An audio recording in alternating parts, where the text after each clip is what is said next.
ദാഹിച്ചു വലഞ്ഞ ഒരു യുവാവിനെ നമുക്കിവിടെ കാണാം. ഒറ്റനോട്ടത്തിൽ ഒരു പൂത്താങ്കരിയായി തോന്നുമെങ്കിലും ഇതാണ് വസന്ത്. മാസ്കോ വസന്ത്, മാസ്കോച്ചി. മാസ്കോയുടെ കണ്ണുകൾ കണ്ടു. ഇത്തിരി കമന്റ് പറ. എല്ലാം കൂടെ വലിച്ചു കിട്ടിയ ഞാനാണ് ഇവിടെ നിൽക്കുന്നത്. അഖില ഇത്തിരി കമന്റ്. ഒരു നിഷ്കളായ പോലെ തെറ്റിയാണ് കജോന്റെ രണ്ട് കേസിലെ പ്രതി. അത് വിക്കാണ്. തൊട്ടതായ ഇദ്ദേഹം വിക്ക് വെച്ചാണ് പണി നടത്തിക്കൊണ്ടിരിക്കുന്നത്. സ്ത്രീപീഡന കേസിൽ 2 തവണ ജയിൽ കുറ്റം അനുഭവിച്ച ഈ വ്യക്തിയെ റിമാൻഡ് കാലാവധി കഴിയുന്നതിന് മുന്നേ പരോളിലിറങ്ങി വേറൊരു പെണ്ണിനെ അറിയാൻ പറ്റുന്നത്.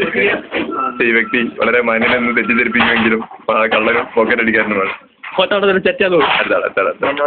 കമന്റ് വെച്ച്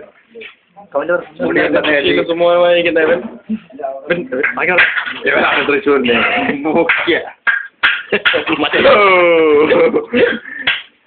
ശ്രീകുട്ടി എന്ന പേര് അവരെങ്ങനെ വന്നു?